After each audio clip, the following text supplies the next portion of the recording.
నమస్తే, welcome to Janabheri news. ముందుగా headlines.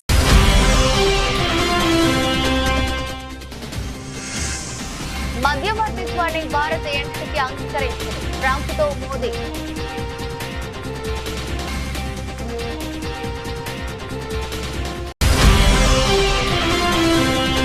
కెనడాలోని ఆల్బెర్టాలో జరుగుతున్న G7 దేశాల సదస్సు. డీప్ ఫేక్ పై ఆందోళన వ్యక్తం చేసిన ప్రధాని మోదీ.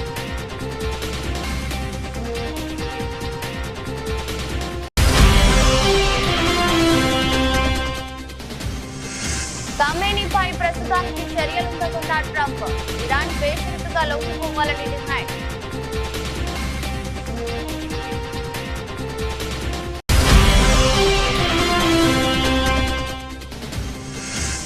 సెటిల్మెంట్లకు అడ్డంగా పోలీస్ స్టేషన్లో కాంగ్రెస్ ప్రభుత్వంపై కేటీఆర్ ఫైర్.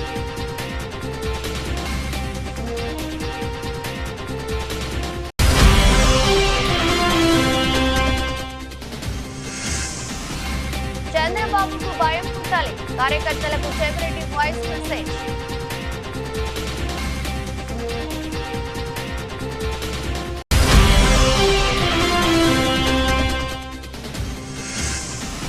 ఢిల్లీకి పయనమవుతున్న రేవంత్ రెడ్డి. 2 రోజుల పాటు ఢిల్లీలో బిజీగా గడపనున్న సీఎం.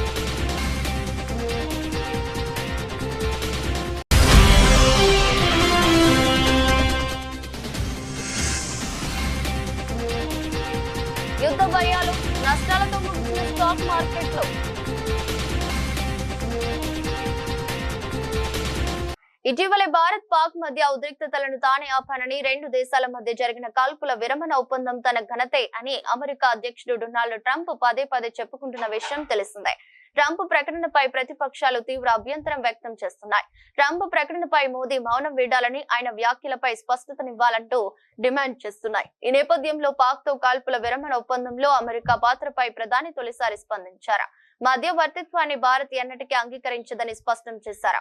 ప్రధానమంత్రి నరేంద్ర మోదీ ప్రస్తుతం కెనడా పర్యటనలో ఉన్న విషయం తెలిసిందే. G7 దేశాల శిఖరాగ్ర సదస్సు కోసం అక్కడికి వెళ్లారు.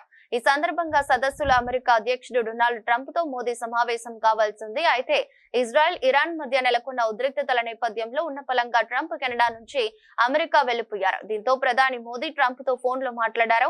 భారత్ పాక్ మధ్య ఒప్పందం విషయంలో అమెరికా ప్రమేయం లేదని ట్రంప్ తో ప్రధాని తేల్చి చెప్పారు. ఈ విషయాన్ని కేంద్ర విదేశాంగ శాఖ కార్యదర్శి విక్రమ్ మిశ్రీ వెల్లడించారు.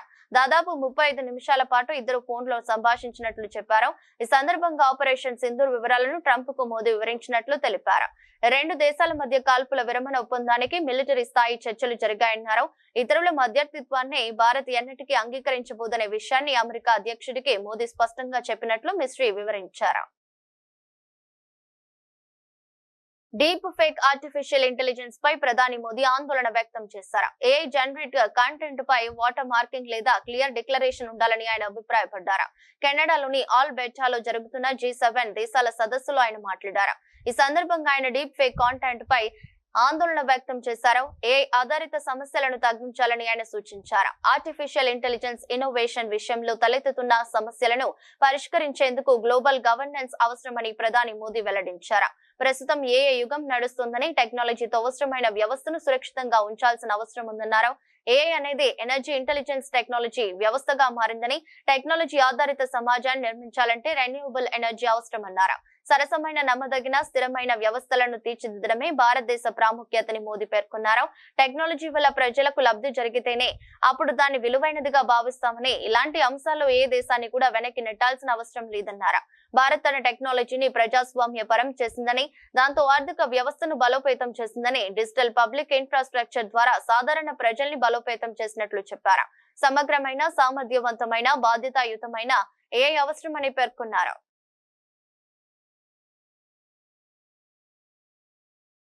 Iran supreme leader Ayatollah Ali Khamenei ఎక్కడ దాక్కున్నారో తమకు ఖచ్చితంగా తెలుసని, ఆయన సులభమైన లక్ష్యమే అయినప్పటికీ ప్రస్తుతానికి ఎలాంటి చర్యలు తీసుకోవడం లేదని అమెరికా అధ్యక్షుడు డొనాల్డ్ ట్రంప్ తన ట్రూత్ సోషల్ పేజీలో సంచలన వ్యాఖ్యలు చేశారు.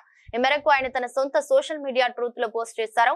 పౌరులు లేదా అమెరికా సైనికులపై క్షిపణులతో దాడులు చేయవద్దని, తమ సహనం నశిస్తోందని ఆయన హెచ్చరించారు.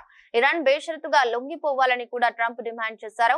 ఇరాన్ వద్ద మంచి స్కై ట్రాక్టర్లు, రక్షణ పరికరాలు ఉన్నప్పటికీ వాటిని అమెరికా తయారు చేసిన వాటితో పోల్చలేమని, ఇరాన్ గగనతలంపై ఇప్పుడు తమకు పూర్తి నియంత్రణ ఉందని మరో పోస్ట్ లో ట్రంప్ తెలిపారు.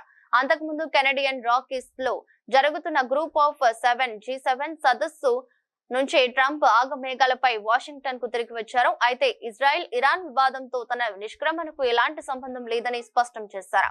ఆ రెండు దేశాల మధ్య కాల్పుల విరమణ కోసమే తాను వాషింగ్టన్ కు వెళ్తున్నానని ఫ్రాన్స్ అధ్యక్షుడు ఇమాన్యుయల్ మాక్రాన్ తప్పుగా చెప్పారని ట్రంప్ విమర్శించారు. తన పర్యటన ఉద్దేశం అంతకంటే చాలా పెద్దదని, త్వరలో వివరాలు వెల్లడిస్తామని అన్నారు. ఇరాన్ ఇజ్రాయెల్ మధ్య శుక్రవారం ప్రారంభమైన ఘర్షణలు మంగళవారం నాటికి 5వ రోజుకు చేరుకున్నాయి.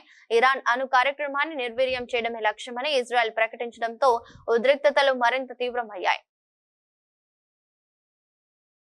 అభివృద్ధితో పాటు సంక్షేమానికి కూడా ప్రాధాన్యతనిస్తున్నాం. కాంగ్రెస్ వస్తే కరెంట్ ఉండదని ప్రచారం చేశారు. అది తప్పుడు ప్రచారమని నిరూపించా. 3 ఎకరాల వరకు ఉన్న రైతులకు నిధులు జమ చేసిన ప్రభుత్వం ఎకరానికి 6,000 చొప్పున మొత్తం 1,151.89 కోట్లు విడుదల. దీని ద్వారా 10.45 లక్షల మంది అన్నదాతలకు చేకూరిన ప్రయోజనం. మిగిలిన రైతులందరికీ రైతు భరోసా నిధులు జమ చేయనున్న ప్రభుత్వమని ఉప ముఖ్యమంత్రి బట్టి విక్రమార్క అన్నారు. ఈ రోజు చాలా పెద్ద ఎత్తున విద్యుత్ శాఖ సంబంధించినటువంటి అనేక కార్యక్రమాలు ఈ రోజు కొన్ని ప్రారంభోత్సవం చేసుకున్నాం, కొన్ని భూమి పూజ కార్యక్రమాలు చేసుకున్నాం. చెన్నాపూర్ కొత్తపల్లి గోరి మండలానికి సంబంధించి 1,40,00,000 రూపాయలతో 33/11 kV సబ్ స్టేషన్ ప్రారంభోత్సవం చేసుకున్నాం.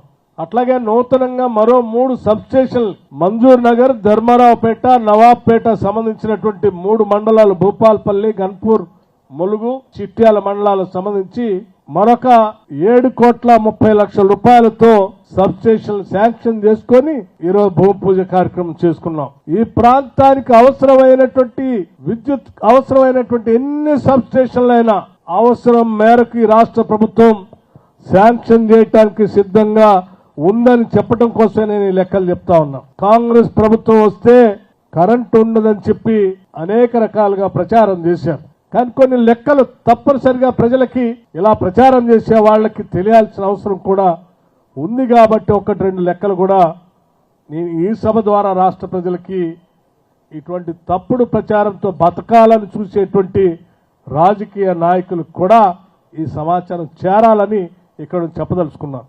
2023 మార్చి నెలలో ఈ రాష్ట్రంలో పీక్ డిమాండ్ 15,000 మెగావాట్లు ఉంటే కాంగ్రెస్ ప్రభుత్వం వచ్చిన తర్వాత 2025 మార్చి నెలలో 17,162 మెగావాట్లకు సంబంధించిన పీక్ డిమాండ్ వస్తే కూడా, అంటే దాదాపు గతంలో వాడకం కంటే 2,000 మెగావాట్ అధికంగా ఈ రాష్ట్రంలో కరెంటు వాడితే కూడా ఒక్క నిమిషం కరెంటు పోకుండా రాష్ట్ర వ్యాప్తంగా 24 గంటలు కరెంటు ఇచ్చినటువంటి ఘనమైన చరిత్ర కాంగ్రెస్ ప్రభుత్వం.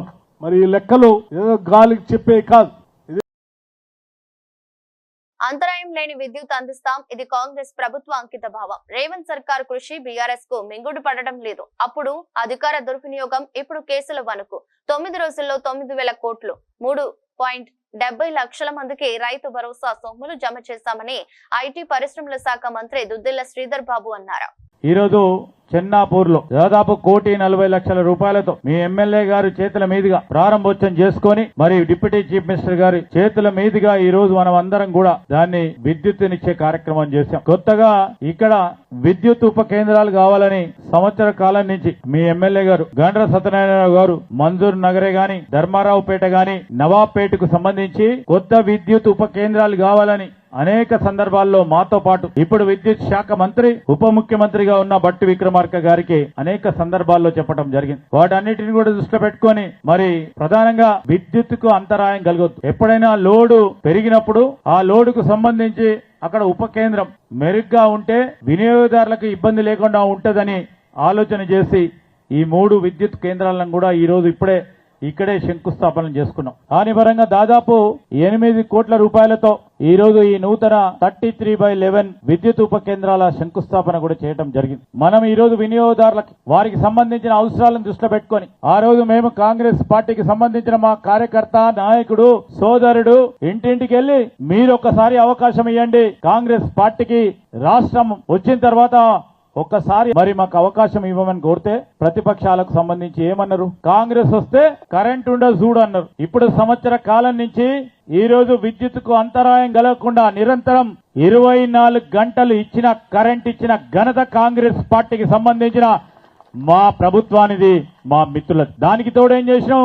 6 గ్యారంటీలో భాగంగా 200 యూనిట్లు ఇస్తామని చెప్పినాం. ఈ రోజు ఈ జిల్లాకు సంబంధించి నేను మాట్లాడుతా ఉన్నా. మొత్తం రాష్ట్ర స్థాయిలోనే 50 లక్షల పై చిలుకు మందికి 200 యూనిట్ల ఉచిత కరెంట్ ఇస్తే ఈ రోజు మన చిన్న భూపాల్పల్లి జిల్లాలో 40 కాంగ్రెస్ హయాంలో పోలీస్ స్టేషన్లు సెటిల్మెంట్లకు అడ్డాగా మారై తన భూమిని కాంగ్రెస్ నేత కబ్జా చేశాడని ఫిర్యాదు చేస్తే ఉల్టా బీఆర్ఎస్ పార్టీ నేత మాజీ ఎంపీటీసీ కుంటయ్య పైన కేసు బనాయించి వేధించడంతో ఆయన ఆత్మహత్య చేసుకున్నారు.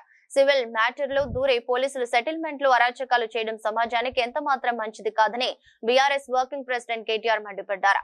ఆ తర్వాత మీడియాతో మాట్లాడిన కేటీఆర్ కాంగ్రెస్ నాయకులు ఏం చెప్తే అది చేయడాన్ని డ్యూటీగా భావించి పోలీసులు విచ్చలవిడిగా ప్రవర్తిస్తున్నారని మండిపడ్డారు. కుంటయ్య చావుకు కారణమైన పోలీసులపై చర్యలు తీసుకునే వరకు న్యాయ పోరాటం చేస్తామని హెచ్చరించారు. ఎవరిని వదిలిపెట్టమన్నారు. తాము అధికారంలో ఉన్న 10 ఏళ్ల కాలంలో బీఆర్ఎస్ నేతలు ఎవరు కూడా ఇంత చిల్లర లెక్కి పనులు చేయలేదన్నారు. మొన్న ఏసీపీ విచారణ జరుగుతున్నప్పుడు తన కోసం హైదరాబాద్ దాకా వచ్చి ధైర్యం చెప్పిన కుంటయ్య అదే రోజు రాత్రి ఆత్మహత్య చేసుకున్న విషయం తెలిసి మనసు కక్క వికలమైందన్నారు. కేటీఆర్ రాజకీయ నాయకులంటే అందరూ ఏదేదో ఊహించుకుంటారన్న కేటీఆర్ బయటికి గంభీరంగా కనపడ్డా లోపల దుఃఖాన్ని దాచుకుని ఓవైపు ప్రజల కోసం పనిచేస్తూ మరోవైపు కుటుంబాన్ని కాపాడుకునే క్రమంలో తీవ్ర ఒత్తిడికి గురవుతారన్నారు. తన భూమిని కాంగ్రెస్ నేత కబ్జా చేయడం, పోలీసులు కూడా ఆయనకే వత్తాసు పలకడంతో కుంటయ్య ఆత్మహత్య చేసుకున్నాడని తెలిపారు.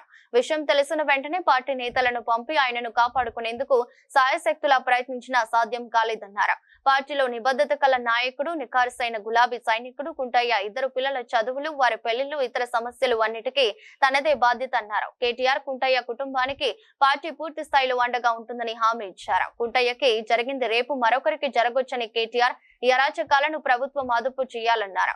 ఈ ఆపద సమయంలో కుంటయ్య కుటుంబానికి మనోధైర్యాన్ని ఆ భగవంతుడు ప్రసాదించాలని కోరుకున్నారు. పెద్ద కర్మ జరిగేదాకా పార్టీ జిల్లా నాయకత్వమే అన్ని పనులు దగ్గరుండి చూసుకుంటుందన్నారు. కుంటయ్య ఆత్మకు శాంతి చేకూర్చాలని భగవంతుని కేటీఆర్ ప్రార్థించారు. ఇవాళ పోలీస్ స్టేషన్లు సెటిల్మెంట్లు అడ్డాలుగా మారిపోయినాయి. పోలీసులు అదే విధంగా ఇతర అధికారులు ఒకటే పని పెట్టుకున్నారు. కాంగ్రెస్ నాయకులు ఏం చెప్తే అది చేయాలా అన్నట్టుగా విచ్చలవిడితనం ప్రదర్శిస్తా ఉన్నారు. ఇది మంచిది కాదు. రాజకీయాల్లో గెలుస్తాము, ఓడతాం. మేము కూడా 10 ఏళ్ళ అధికారంలో ఉన్నాం. కానీ గింత లేకి పనులు, గింత చిల్లర పనులు ఎన్నడూ కూడా చేయలేదు. ఇకనైనా ఇలాంటివి కాకుండా, ముఖ్యంగా ఎక్కడైనా కంప్లైంట్ వస్తే కుంటయ్య గారు కంప్లైంట్ చేసినారు, నాకు రావాల్సిన డబ్బులు ఇవ్వకుండా నేను సతాయిస్తున్నారు. ఉల్టా ఆయన మీద కేసు బనాయించింది. అంటే ఈ రకమైన వేధింపులు, ఈ రకమైన సివిల్ మ్యాటర్లో కూడా పోలీసులు దూరడము, సెటిల్మెంట్లకు ప్రయత్నం చేయడము, ఈ రకంగా అరాచకం చేయడము ఇది ఎంత మాత్రం మంచిది కాదు. నేను ఏ ఒక్కరి మీద నేను విమర్శ చేస్తలేను. ఇది ఈ రోజు కుంటయ్య గారికి జరిగింది, రేపు ఇంకోరికి జరగవచ్చు. కాబట్టి ఇది మంచిది కాదు. దయచేసి కంట్రోల్ చేసే ప్రయత్నం చేయాలని చెప్పి కూడా నేను ఈ రాష్ట్ర ప్రభుత్వాన్ని కూడా కోరుతా ఉన్నా. కానీ ఆ కుటుంబానికి మాత్రం ఇవాళ ఇంతకంటే ఎక్కువ రాజకీయం నేను మాట్లాడను. ఆ కుటుంబానికి పూర్తి స్థాయిలో మేము అండగా ఉంటాం. ఆ కుటుంబాన్ని కాపాడుకుంటాం. ఆ కుటుంబానికి పూర్తిగా మరి మనోధైర్యాన్ని ఆ భగవంతుడు ఈ ఆపత్ సమయంలో ప్రసాదించాలని కోరుకుంటూ అన్ని కార్యక్రమాలు పూర్తయ్యేదాకా మా మొత్తం పార్టీ అంతా కూడా వారి వెంబడ ఉంటది. పెద్ద కర్మ జరిగేదాకా కూడా మొత్తం ఉండి మేమే చూసుకుంటామని చెప్పి కూడా తెలియజేస్తూ,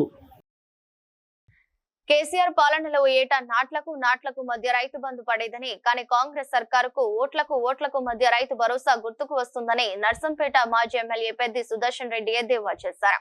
నాడు కష్టాల్లో ఉన్న రైతాంగానికి అండగా నిలిచేందుకు రైతు బంధు వేస్తే నేడు రైతు భరోసాను సాకుగా చూపుతూ ముఖ్యమంత్రి రేవంత్ రెడ్డి రాజకీయ స్టంట్లు చేస్తున్నారని విమర్శించారు.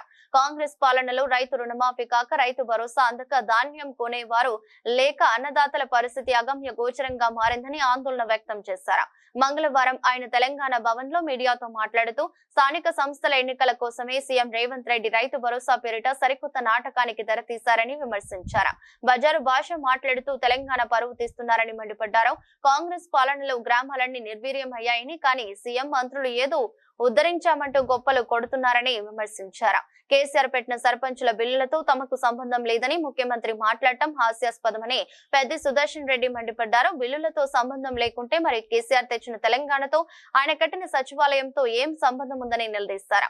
ఈ ఏడు ధాన్యం కొనేవారు లేకపోవడంతో రైతులు అరిగోస పడ్డారని, వానాకాలం మొదలైన కళ్ళాల్లో ధాన్యం పెట్టి కాంటాల కోసం ఎదురు చూస్తున్నారని ఆవేదన వ్యక్తం చేశారు. నిన్న రైతు వేదికలు పనికే రావని చెప్పిళ్ళు, కానీ నిన్న రైతు వేదికల్లో నిన్న కార్యక్రమం నిర్వహించిళ్ళు. అంటే వారు మాట్లాడినటువంటి మాటకి జరిగేటువంటి పనికి ఏమాత్రం పొంతన లేదు.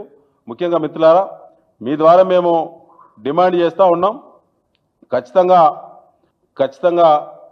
25,000 రూపాయలు ప్రతి ఎకరాకు బాకీ ఉన్నాడు రేవంత్ రెడ్డి. కాంగ్రెస్ పార్టీ స్థానిక సంస్థల ఎన్నికల స్టంటులో భాగంగా ఇవాళ రైతు భరోసా అని చెప్పి తెరలేపిళ్ళు. రైతులందరూ కూడా ఇది స్పష్టంగా అర్థమైంది, అర్థం చేసుకోవాలని చెప్పి కూడా మేము విజ్ఞప్తి చేస్తూ ఉన్నాం. ముఖ్యంగా ఎకరాకి 25,000 రూపాయలు ఊళ్ళో కాంగ్రెస్ పార్టీోడు స్థానిక సంస్థల్లో ఎన్నికల్లో పోటీ చేసేటోడు ఎకరాకి 25,000 రూపాయలు ఇచ్చేదాకా వాళ్ళ ప్రభుత్వం నుంచి రైతు ఖాతాలో పడేదాకా వాళ్ళను ఊళ్ళకు రానివద్దని పులిమేరలనే వాళ్ళని తిప్పి పంపాలని చెప్పి మేము ముఖ్యంగా రైతులకు విజ్ఞప్తి చేయడం జరుగుతూ ఉన్నది. ఇటీవల కాలంలో మా నాయకుల మీద, కేసీఆర్ గారి మీద, కేటీఆర్ గారి మీద, హరీష్ రావు గారి మీద రేవంత్ రెడ్డి యొక్క ప్రవర్తన ఎట్లుందంటే ఒక సైకోను మరిపించే విధంగా ఉన్నది. ఆయన ఒక సైకో పాలన చేస్తూ ఉన్నాడు. అతను పాలన ప్రభుత్వ ఫోకస్ అంతా కూడా మా పార్టీని ఎట్లా బదనం చేయాలి, ఎట్లా తప్పుడు కేసులు పెట్టాలి, ఎట్లా దుష్ప్రచారం చేయాలి, ఎట్లా రోజు బ్యానర్ ఐటమ్ కవరేజ్ తీసుకోవాలనేటువంటి తప్ప ఎక్కడ కూడా ప్రజల యొక్క సమస్యల మీద దృష్టి లేదు. ఇలా గ్రామాలన్నీ వల్లకాడైపోయినాయి. ఏ ముఖం పెట్టుకొని కాంగ్రెస్ పార్టీ మంత్రులు, ఎమ్మెల్యేలు గ్రామాల్లో పర్యటిస్తారు? ఏ ముఖం పెట్టుకొని వాళ్ళు స్థానిక సంస్థల ఎన్నికల్లో పోయి ఓట్లు అడుగుతారు? ఏ ఒక్క హామీ నెరవేర్చిల్లని చెప్పి రేవంత్ రెడ్డి ఏ ముఖం పెట్టుకొని ఇలా గ్రామాల్లో వాళ్ళ స్థానిక సంస్థల వాళ్ళ అభ్యర్థులను గెలిపించాలని చెప్పి ఏ ముఖం పెట్టుకొని కాంగ్రెస్ పార్టీ అడుగుతుంది? అన్ని మోసాలే చేసిళ్ళు, ఏ ఒక్కటి కూడా ఇప్పటివరకు నిజం కాలేదు. కాబట్టి అన్ని రకాల మోసాలు అనుభవించినటువంటి ప్రజలందరూ కూడా కాంగ్రెస్ పార్టీకి రాబోయే స్థానిక సంస్థల ఎన్నికల్లో బుద్ధి చెప్పడానికి సిద్ధంగా ఉన్నారు. మేము మీ ద్వారా విజ్ఞప్తి చేస్తా ఉన్నాం. గ్రామాలకు స్థానిక సంస్థల ఓట్ల కోసం వచ్చే అధికార పార్టీ ఎమ్మెల్యేలను, మంత్రులను ఎన్నికల్లో ఇచ్చినటువంటి హామీలు ఏవైతున్నాయో హామీల ఏపీ లిక్కర్ స్కామ్ కేసులో సిట్ బృందం మరో కీలక నేతను అరెస్టు చేసింది. మాజీ ముఖ్యమంత్రి వైఎస్ జగన్ కుటుంబానికి అత్యంత సన్నిహితుడైన వైసీపీ నేత చెవిరెడ్డి భాస్కర్ రెడ్డిని సిట్ అధికారులు అదుపులోకి తీసుకున్నారు. నిన్న ఆయన తన సన్నిహితుడు వెంకటేష్ నాయుడుతో కలిసి బెంగళూరు నుండి కొలంబోకు వెళ్లే ప్రయత్నంలో ఉండగా విమానాశ్రయ పోలీసులు చెవిరెడ్డిని అడ్డుకున్నారు. చెవిరెడ్డిపై పోలీసులు ఇదివరకే లుకౌట్ నోటీసులు జారీ చేసి ఉండటంతో విమానాశ్రయ ఇమిగ్రేషన్ అధికారులు ఆయనను నిలువరించి ఏపీ పోలీసులకు సమాచారం అందించారు. దీంతో ఏపీ నుంచి సిట్ బృందం బెంగళూరుకు వెళ్లి నిన్న రాత్రి వారిద్దరిని అరెస్ట్ చేసింది. వీరి అరెస్టుతో లిక్కర్ స్కామ్ కేసులో అరెస్ట్ అయిన నిందితుల సంఖ్య 9కి చేరింది. అరెస్టు చేసిన 2 నిందితులను ఈ రోజు సాయంత్రం విజయవాడ కోర్టులో సిట్ అధికారులు ప్రవేశపెట్టనున్నారు. కాగా లిక్కర్ స్కామ్ కేసులో కీలక నిందితుడైన రాజు కసిరెడ్డి నుంచి మద్యం ముడుపులు డబ్బు పెద్ద ఎత్తున చెవిరెడ్డి భాస్కర్ రెడ్డికి చేరిందని, ఆ డబ్బు గత ఎన్నికల్లో వైసీపీ అభ్యర్థులకు చేరవేశారని సిట్ అధికారుల విచారణలో గుర్తించారు. ఈ కేసులో చెవిరెడ్డి వద్ద పనిచేసిన గన్మ్యాన్, అతని అనుచరులను సిట్ అధికారులు ఇటీవల విచారణ చేయడంతో అరెస్ట్ నుంచి తప్పించుకునేందుకు బెంగళూరు నుంచి శ్రీలంక వెళ్లే ప్రయత్నం చేశాడని అనుమానిస్తున్నారు. లిక్కర్ స్కామ్ కేసులో మొదటిసారి వైసీపీకి చెందిన కీలక నేతను, పైగా వైఎస్ జగన్ కు సన్నిహితుడైన వ్యక్తిని అరెస్ట్ చేయడం రాష్ట్ర రాజకీయ వర్గాల్లో చర్చనీయాంశంగా మారింది. ఏపీలో సంచలనం సృష్టించిన మద్యం కుంభకోణం కేసులో ఆరోపణలు ఎదుర్కొంటున్న వైసీపీ నేత చంద్రగిరి మాజీ ఎమ్మెల్యే చెవిరెడ్డి భాస్కర్ రెడ్డిని సిట్ అధికారులు అరెస్ట్ చేసిన సంగతి తెలిసిందే. బెంగళూరు నుంచి శ్రీలంకకు వెళ్లేందుకు ప్రయత్నిస్తుండగా విమానాశ్రయంలో ఇమిగ్రేషన్ అధికారులు అదుపులోకి తీసుకుని సిట్ అధికారులకు సమాచారం అందించారు. అనంతరం నిన్న రాత్రి ఆయన్ను అరెస్ట్ చేసి విజయవాడకు తరలించారు. ఈ అరెస్ట్ నేపథ్యంలో చెవిరెడ్డి భాస్కర్ రెడ్డి పార్టీ కార్యకర్తలు నేతలు నాయకులకు ఒక వాయిస్ మెసేజ్ ను పంపించారు. రాష్ట్రంలో జరుగుతున్న పరిణామాలు అందరికీ తెలుసని, వైసీపీ అధినేత వెంట నడిచే వారిపై కూటమి ప్రభుత్వం తప్పుడు కేసులు పెట్టి ఇబ్బందులకు గురి చేస్తుందని ఆరోపించారు. ఎన్ని కేసులు పెట్టినా తట్టుకుని నిలబడతాను, మీ అందరి ఆశీస్సులు నాకున్నాయని చెప్పారు. పార్టీ కార్యక్రమాలు ఇప్పుడు ఊపందుకున్నాయి, తాను బయటకు వచ్చాక మళ్లీ మాట్లాడతానని, తాను తన కుటుంబ సభ్యులు జగన్ కు సైనికులమని, ప్రతి ఒక్కరూ వెనకడుగు వేయకుండా పార్టీ కార్యక్రమాలలో పాల్గొనాలని చెవిరెడ్డి కోరారు. తెలంగాణ ముఖ్యమంత్రి రేవంత్ రెడ్డి మరోసారి దేశ రాజధాని ఢిల్లీ పర్యటనకు వెళ్తున్నారు. ఈ రాత్రి ఆయన హైదరాబాద్ నుంచి ఢిల్లీకి బయలుదేరనున్నారు. ఈ పర్యటన 2 రోజుల పాటు కొనసాగనుంది. పర్యటనలో భాగంగా ఆయన పలు కీలక సమావేశాల్లో పాల్గొంటారని తెలుస్తోంది. ఇంగ్లాండ్ మాజీ ప్రధానమంత్రి టోనీ బ్లేయర్ తో రేపు రేవంత్ సమావేశం కానున్నారు. ఈ భేటీలో ప్రధానంగా రాష్ట్రానికి పెట్టుబడులను ఆకర్షించడంపై చర్చించనున్నట్లు విశ్వసనీయ వర్గాల సమాచారం. టోనీ బ్లేయర్ ప్రస్తుతం Tony Blair institute of global change అనే అంతర్జాతీయ సంస్థ నడుపుతున్నారు. ఈ సంస్థ ప్రపంచ వ్యాప్తంగా అనేక దేశాల్లో అభివృద్ధి కార్యక్రమాలు పాలు పంచుకుంటుంది. ఈ నేపథ్యంలో టీబీఐ ద్వారా తెలంగాణ రాష్ట్రానికి అందగల సహకారం, పెట్టుబడుల అవకాశాలపై రేవంత్ రెడ్డి చర్చలు జరిపే వీలుంది. ఈ ఢిల్లీ పర్యటనలో ముఖ్యమంత్రి రేవంత్ రెడ్డి కాంగ్రెస్ పార్టీకి చెందిన ముఖ్య నేతలతో కూడా సమావేశం అవుతారని తెలుస్తోంది. పార్టీలో ఇంకా భర్తీ కాకుండా పెండింగ్ లో ఉన్న పదవులు, నామినేటెడ్ పోస్టుల భర్తీ వంటి కీలకమైన సంస్థాగత అంశాలపై కాంగ్రెస్ అధిష్టానంతో ఆయన చర్చించే అవకాశం ఉందని పార్టీ వర్గాలు చెబుతున్నాయి. వీటితో పాటు పలువురు కేంద్ర మంత్రులను కూడా కలిసి రాష్ట్రానికి సంబంధించిన వివిధ అభివృద్ధి అంశాలపై వినతి పత్రాలు సమర్పించి చర్చించే వీలుందని సమాచారం. ముఖ్యమంత్రిగా బాధ్యతలు చేపట్టిన తర్వాత రేవంత్ రెడ్డి గత ఏడాదిన్నర కాలంలో పలుమార్లు ఢిల్లీలో పర్యటించారు. ఆయా సందర్భాల్లో పార్టీ పెద్దలతోనూ కేంద్ర మంత్రులతోనూ సమావేశమై రాష్ట్ర ప్రయోజనాలు, పార్టీ వ్యవహారాలపై చర్చలు జరుపుతూ వచ్చారు. ఈ ప్రస్తుత పర్యటన కూడా రాష్ట్రానికి, పార్టీకి సంబంధించిన కీలక అంశాలపై జరగనుండటంతో ప్రాధాన్యత సంతరించుకుంది. జగన్ ప్రత్యేకమైన కుట్ర కోణంలోనే పర్యటనలు పెట్టుకుంటున్నారు. నేటి సత్తెనపల్లి పర్యటన కూడా అందులో భాగమే. నాగమల్లేశ్వరరావు వైసీపీ గెలుస్తుందని బెట్టింగ్ కు పాల్పడి ఓడిపోయి ఆ డబ్బులు కట్టలేక గత ఏడాది జూన్ 9వ తేదీన ఆత్మహత్య చేసుకున్నాడు. అంటే అతను చనిపోయి ఏడాది దాటింది. అతని చావుకు కారణం కూడా జగన్ రెడ్డి. నాగమల్లేశ్వరరావు చనిపోయాక ఆ బెట్టింగ్ డబ్బులు కొంతమేర అతని తండ్రి చెల్లించాడు. ఇందులో టీడీపీ కక్ష సాధింపు చర్యలకు పాల్పడింది ఎక్కడా, టీడీపీ ప్రభుత్వం వేధించింది ఎక్కడా అని ప్రశ్నించారు. వాళ్ళ సత్తెనపల్లి పర్యటన అనేది మనం చూస్తే ఇది చాలా, ఆయనకి నటనలో ఏదైనా అవార్డు ఉంటే ఆస్కారం ఇచ్చిన అవార్డు ఇవ్వాలి ఆయనకి. ఎందుకంటే సత్తెనపల్లి పర్యటన దేనికోసం, ఎందుకోసం అని చెప్పి నేను ప్రశ్నిస్తా ఉన్నా. ఎందుకంటే నాగమల్లేశ్వరరావు అనే వ్యక్తి ఎవరైతే ఉన్నారో రెంటపాళ్ల గ్రామానికి ఉప సర్పంచ్. రెంటపాళ్ల గ్రామం తెలుగుదేశం పార్టీకి బలమైన గ్రామం అది. మరి ఆ గ్రామంలో ఆ రోజున్న వైకాపా పార్టీ తరఫున ఉప సర్పంచ్ గా ఉన్న వ్యక్తి, ఆయన ఆత్మహత్య కారణం ఎవరు? జగన్మోహన్ రెడ్డి. ఎందుకంటే ఎన్నికల సందర్భంగా తాడేపల్లి ప్యాలెస్ నుండి నాయకులకి అందరికి మెసేజ్లు పంపించి తిరిగి మనం అధికారంలోకి వస్తున్నాం అని చెప్పి అసత్యాలు చెప్పి ప్రోత్సహించి బెట్టింగులు కాయించటం మూలాన ఎన్నికల ఫలితాలు వచ్చిన తర్వాత ఆయన కోట్లాది రూపాయలు డబ్బులు పోగొట్టుకున్నాడు అనేది జగమెరిగిన సత్యం. మరి అటువంటి వ్యక్తి మరి డబ్బులు కేవలం జగన్మోహన్ రెడ్డి యొక్క ప్యాలెస్ నుండి జరిగిన ప్రచారం వల్ల బెట్టింగ్ లో పాల్గొని ఉన్న ఆస్తిని కోల్పోతే దిక్కుచోచక ఆత్మహత్యానికి పాల్పడితే ప్రభుత్వానికి ఏంటి సంబంధం అని చెప్పి నేను అడుగుతా ఉన్నా. నాకు గుర్తున్నంత వరకు నాగమల్లేశ్వరరావు అనే వ్యక్తి చనిపోయింది జూన్ 9వ తారీఖున. చంద్రబాబు నాయుడు గారు ఎప్పుడు ప్రమాణ స్వీకారం చేశారు?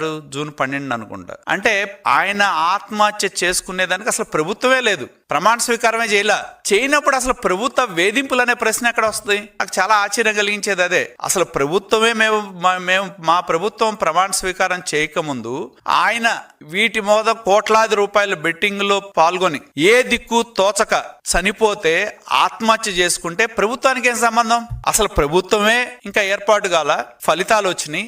ఏ పార్టీకి, తెలుగుదేశం పార్టీ కూటమి పార్టీకి మెజార్టీకి వచ్చిందనేది స్పష్టం అవుతా ఉంది. 12వ తారీఖున నాకు గుర్తున్నంత వరకు ప్రమాణ స్వీకారం చేసింది. నాకు తెలిసి ఈయన చనిపోయింది ఎన్నికల ఫలితాలు వచ్చిన తర్వాత. అసలు ప్రభుత్వం ఏర్పడక ముందే ప్రభుత్వ వేధింపులు అని చెప్పి దానికి ఒక బ్యానర్ పెట్టి ఆయన ఇవాళ ఒక రాజకీయానికి శవయాత్రకి తెరదీశాడు. నిజంగా నాగమల్లేశ్వరరావు ఆత్మహత్య చేసుకున్నాడంటే దానికి తొలి ముద్దాయి జగన్మోహన్ రెడ్డి. నిజంగానే ఆయన ప్రోత్సహించకుండా, ఆయన పార్టీ ప్రోత్సహించకుండా ఉంటే బెట్టింగ్ హైదరాబాద్ నగరంలోని బేగంపేట విమానాశ్రయంలో బుధవారం ఉదయం కొద్దిసేపు తీవ్ర ఉద్రిక్తత పరిస్థితులు నెలకొన్నాయి. విమానాశ్రయంలో బాంబు పెట్టినట్లు గుర్తు తెలియని వ్యక్తి నుంచి ఈమెయిల్ ద్వారా వచ్చిన సందేశం కలకలం రేపింది. ఈ సమాచారం అందుకున్న వెంటనే నగర పోలీసులు, విమానాశ్రయ భద్రతా సిబ్బంది అప్రమత్తమయ్యారు. బాంబు స్క్వాడ్, డాగ్ స్క్వాడ్ బృందాలు హుటాహుటిన విమానాశ్రయానికి చేరుకున్నాయి. ఎయిర్పోర్టు ప్రాంగణమంతా క్షుణ్ణంగా తనిఖీలు చేపట్టారు. ప్రతి మూలను గాలించినప్పటికీ ఎటువంటి పేలుడు పదార్థాలు గాని, అనుమానాస్పద వస్తువులు గాని లభ్యం కాలేదు. గంటల తరబడి విస్తృతంగా సోదాలు చేసిన అనంతరం విమానాశ్రయంలో ఎలాంటి బాంబు లేదని అధికారులు నిర్ధారించారు. దీంతో అటు పోలీసులు, ఇటు విమానాశ్రయ సిబ్బందితో పాటు ప్రయాణికులు కూడా ఊపిరి పీల్చుకున్నారు. ఎవరో ఆకతాయి కావాలనే బెదిరింపు ఈమెయిల్ పంపి ఉంటారని పోలీసులు ప్రాథమికంగా భావిస్తున్నారు. ఈమెయిల్ పంపిన వ్యక్తిని గుర్తించేందుకు దర్యాప్తు ప్రారంభించినట్లు సంబంధిత వర్గాలు తెలిపాయి. ఈ ఘటనతో విమానాల రాకపోకలకు ఎలాంటి అంతరాయం కలగలేదని సమాచారం. దేశీయ స్టాక్ మార్కెట్లు ఈ రోజు నష్టాలతో ముగిశాయి. అంతర్జాతీయంగా నెలకొన్న ప్రతికూల పరిణామాలు సూచీలపై తీవ్ర ఒత్తిడిని చూపాయి. ముఖ్యంగా ఇజ్రాయెల్, ఇరాన్ మధ్య యుద్ధ మేఘాలు మరింత దట్టంగా కమ్ముకుంటున్నాయన్న సంకేతాలు మదుపరుల సెంటిమెంట్ ను దెబ్బతీశాయి. ఇజ్రాయెల్, ఇరాన్ మధ్య ఉద్రిక్తతలు తారస్థాయికి చేరువచ్చినాయి.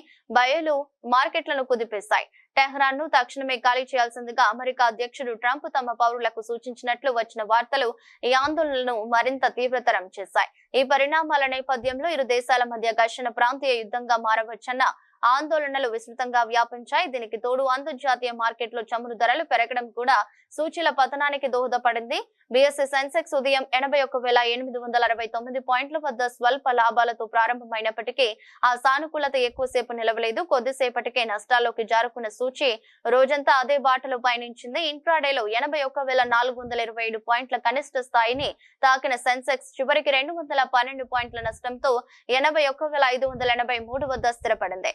మరోవైపు నేషనల్ స్టాక్ నిఫ్టీ కూడా 93 పాయింట్లు కోల్పోయి 24,853 వద్ద ముగిసింది.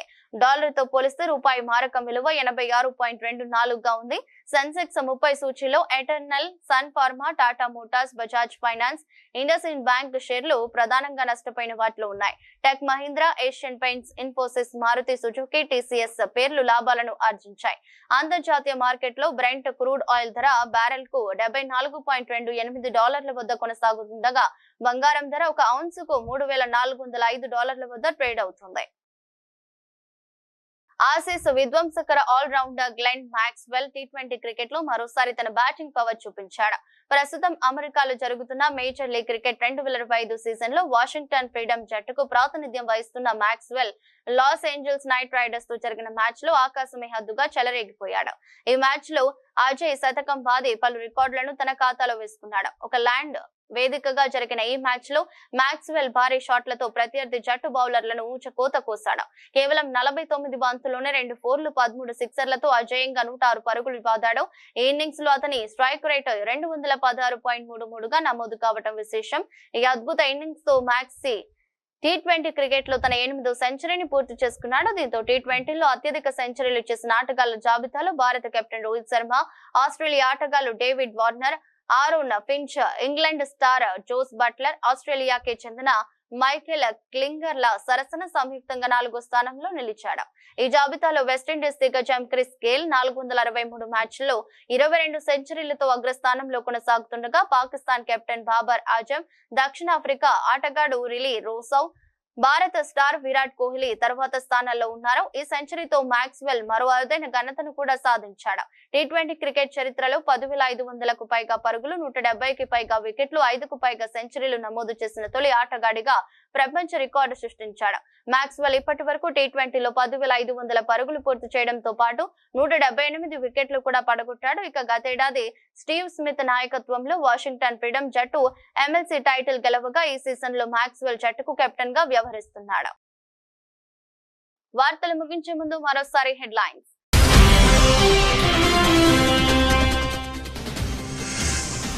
మధ్యవర్తిత్వాన్ని భారత్ ఎన్నిటికీ అంగీకరించింది. ట్రంప్ తో మోదీ.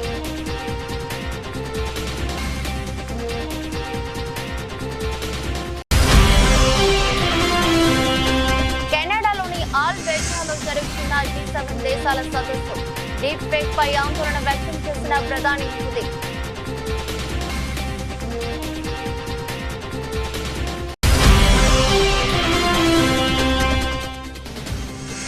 ఖమేనీపై ప్రస్తుతానికి చర్యలుందనున్న ట్రంప్. ఖచ్చితంగా లొంగిపోవాలని డిమాండ్.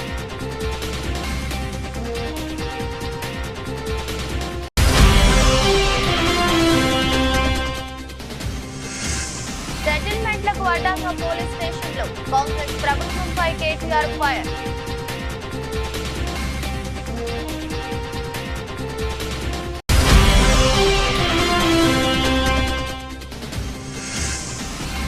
చంద్రబాబుకు భయం పుట్టాలి, కార్యకర్తలకు చెవిరెడ్డి వాయిస్ మెసేజ్.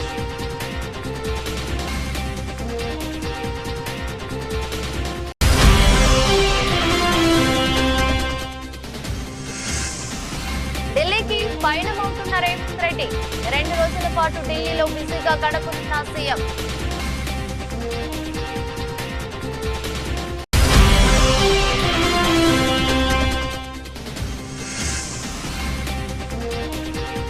యుద్ధ భయాలు, నష్టాలతో ముగిసిన స్టాక్ మార్కెట్లో.